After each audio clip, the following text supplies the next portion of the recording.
Yo, what is good? It's your boy iGeek. We are back with another reaction video. Today we got the most WWE or most disappointing WWE title reigns ever. One that comes to mind, nothing to do with me being a Roman Reigns fan. All right, Cody Rhodes. Now come on, if you're the biggest Cody fan, you cannot tell me that this reign has not been disappointing, bro. I mean, he literally beat the modern GOAT. This man held the championship for 1,300 days. We think this is the biggest babyface since John Cena. Come to find out, Roman's returning, and he's the biggest babyface since John Cena. But nah, I would say let me stop trolling, but to a certain extent, I'm not even trolling. But Cody Rhodes' championship reign has been disappointing. Probably RVD back in 2006, because he beat John Cena for it. Then, like, he got in trouble with, that Zamarant pack, so I think he had to relinquish it, whatever he got beat for. Jinder Mahal, but I don't even think people really expect him much. I don't know. We gonna see. Like, comment, subscribe. Let's get it, man. WWE title reigns everyone expected to rule, but they actually sucked. Kizzy. Be sure to subscribe and hit that notification bell for daily wrestling videos, and follow us on Facebook for exclusive lists. Also check out our new videos on WrestleMania XL. Number 10, Daniel Bryan WWE title 2014. Daniel Bryan had his crowning moment as a WWE star at WrestleMania 30. Bryan would defeat 3 members of Evolution in one evening to ultimately become WWE champion. Fans had high hopes for the reign itself, as it was expected that Bryan would be a fighting champion and WWE would present him as a new face of the company. Unfortunately, a matter of weeks into his title reign, Bryan came down with a serious injury. WWE, to their credit, did strip Bryan of the title straight away, but by the summer of 2014, it was determined that Bryan's injury was serious enough to strip him of the title. Bryan only had one successful title defense on pay-per-view during his reign, and that came at Extreme Rules when he defeated Kane. WWE did have bold plans for Bryan's reign, as matches set to take place included a buried alive encounter with Kane and even a SummerSlam showdown with the Beast Brock Lesnar. It's so crazy that, like, literally Daniel Bryan's peak in his prime, he got taken away from him. It's not like, you know what I'm saying, he's still alive, but, like, that was his prime, bro. Literally the highest point of his career. You win both belts. You beat Randy Orton and Batista in the main event. And in the same day, you beat Triple H, bro. Come on. Those are 3 Hall of Fame. Those are 3 Evolution members, bro. Like, they put the rocket on him. And unfortunately, he got injured the next year. He got injured too. I think after he lost the IC championship or won it at WrestleMania 31, he ended up having to retire. He came back like 2019, and then he had a good WWE championship run after that when he was heel. And then he's been a pretty good wrestler ever since. But like that yes movement, Daniel Bryan, bro, we didn't really get to really live that peak. Like, it was cool for, I guess, like a year or a couple months, but like it really got taken away from us, man. Number 9, Kane World Title 2010. At last, in the summer of 2010, WWE committed to giving Kane a world title reign that lasted longer than 24 hours. This was something fans were crying out for, and it was certainly great to see the WWE great finally getting his flowers. WWE booked Kane mainly to feud with The Undertaker during his world title reign, and whilst they did attempt to recapture the magic of their 90s feud, both men were way past their prime in 2010, so the matches suffered as a result. Kane's subsequent feud with Edge wasn't much better, as Edge was bringing the first portion of his career to a close, and the feud quickly went off the rails when Vince McMahon decided to insert his subjective humor into the mix. But it wasn't all bad, as Kane's promo work was a major standout during the world title. It's just a shame that the in-ring product and storytelling on offer didn't meet the same standards. Number 8, Naomi SmackDown Women's Title 2017. Before he goes, I'm trying to remember what happened here. I know she won the belt at WrestleMania 33, but like, did she get injured? I think she did. WrestleMania 33 saw Naomi receive her second run as SmackDown Women's Champion. Naomi's first run ended prematurely due to injury, so this was WWE's chance to give fans a reign that they could remember forever. Whilst Naomi's popularity didn't dip one bit during her reign, WWE failed to give her anything substantial to do as champion. In a baffling booking decision, WWE only committed to giving her one successful title defense on pay-per-view, and this was against Lana. Naomi's final singles reign in the company would come to an end at SummerSlam in 2017, officially putting an end to one of the most frustrating and disappointing women's title reigns of the past decade. I'm weak as Number hell. 7, Seth Rollins' I'm Universal weak. title 2019. Oh yeah, this is WWE like with the did Fiend such and a stuff, bad and the job Twitter with stuff. Seth Rollins' 2019 this. Universal title reign that they were forced to turn him heel. Fans were initially elated when Rollins slayed and dethroned Brock Lesnar at WrestleMania 35, yet things quickly fell apart when WWE booked Rollins in a feud with Baron Corbin. At this point in 2019, Corbin wasn't world champion material and the feud was uninspiring and lifeless. Yeah. WWE also had Rollins and Becky Lynch as a couple on screen, and this was an awkward presentation as both looked uncomfortable, and without a doubt it took Yeah. away from Rollins' reign. Both Rollins and Lynch have been critical of the booking move, and it's easy to see why, as this was a move that could have easily been avoided. When Rollins entered into a feud with The Fiend at Bray Wyatt, the fans were gradually growing increasingly tired of Rollins in the reign. The infamous Hell in a Cell match resulted in one of the worst received matches in company history, Terrible and all the match, blame bro. fell on Rollins, and the WWE decided to turn him heel to capitalize on the backlash. Thankfully, Rollins' 2023 to 2024 world title reign was a vast improvement, and it was wonderful to see Rollins get the reign he truly deserved. Number 6, I'm not gonna lie, bro. Bro, it's crazy what us WWE fans had to go through during that dark period. I'm talking about like 2019, 2018, maybe even 2017, kind of. I remember the first Hell in a Cell match. I'm talking about Brock Lesnar versus Roman versus Braun Strowman, right? And there wasn't even a finish, bro. The finish was Brock returning and knocking down the cage or something, and it was a no contest. Bro, you're talking about a no contest in the Hell in a Cell, right? All right, boom, whatever.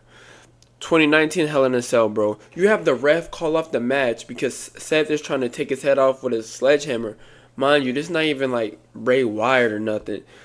I mean, it's the Fiend, like some mythical creature, bro, trying to, you know what I'm saying, chop his head off like a lumberjack. And bro's like, nah, we can't do that. It was just crazy. Like, it's just a terrible time, bro. Bray And the Hell in a Wyatt Cell match, WWE too. title 2017.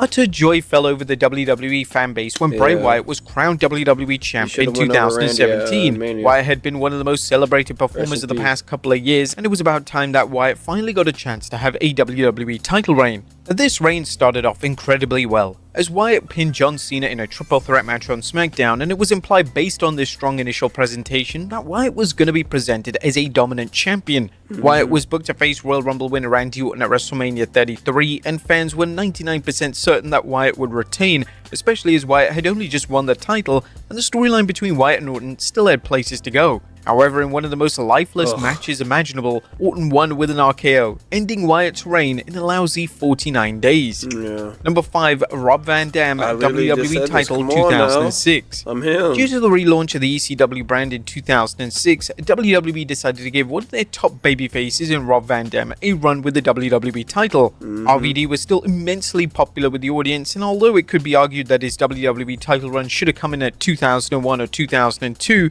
it was still welcome to see RVD receive the nod. RVD would defeat John Cena in a classic matchup at One Night Stand, and based on this alone, it seemed like a given that RVD would be champion for an extended period.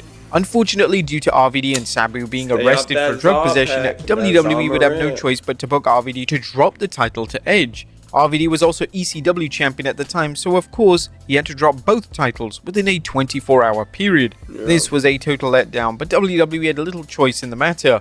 RVD would reflect on the reign coming to an end during an episode of WWE Icons, and this is what he had to say. By the next day, before I even got to the arena, it was all over every type of media. Why? Because I was the WWE champion at the time. When I got to the building, Vince told me, "Rob, tonight you're going to have to be stripped of your WWE championship. Tomorrow, you'll be stripped of the ECW championship." He also said you're going to be suspended for 30 days. I knew that I had seriously dropped the ball on some major plans for WWE and ECW. Number 4, Dean Ambrose, WWE title. What did Stephen A. Smith say? He said, "Stay off the weed." Cost him his, it didn't cost him his career, but like RVD was headed places, bro. 2016.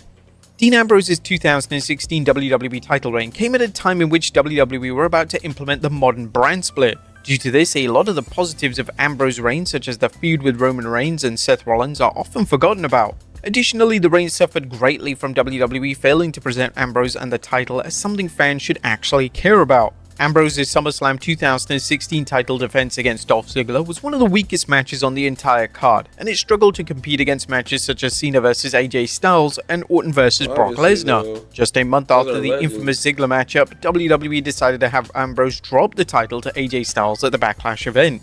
This was the right move at the time, as whilst the buzz was there at first for Ambrose's run, the reign became increasingly dull as the months went on.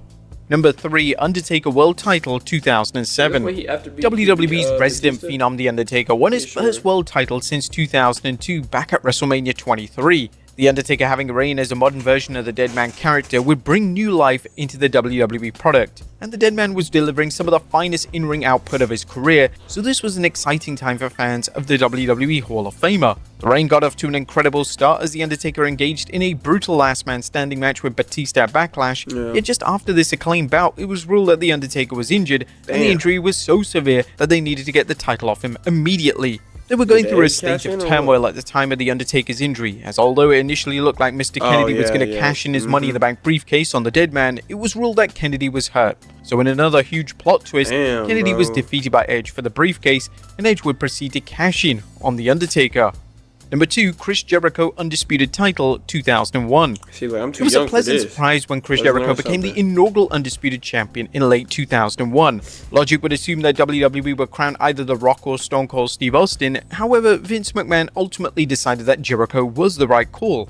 There was buzz surrounding Jericho's win as it was unpredictable, and this would mark Jericho's first world title reign in the company, so fans were ready to see how Jericho would be presented and marketed as champion. Jericho was very much booked and marketed as a fluke champion, and this did little to positively boost Jericho. He would often cheat to win his matches, and when Triple H returned, Jericho became the third wheel in the Triple H and Stephanie McMahon drama. Jericho's disappointing reign would come to an end in the main event of WrestleMania 18, and this would mark Jericho's only world title reign in the company until 2008. Damn, and number 1, years, Jeff Hardy WWE title 2008. Man. In 2008, Jeff Hardy had become the most popular act in all of WWE. Hardy was someone even more popular than John Cena, and the Armageddon pay-per-view was Hardy's crowning moment, as he would become WWE champion for the first time ever. Due to Hardy's popularity, it was only logical that he would carry the title until at least WrestleMania 25.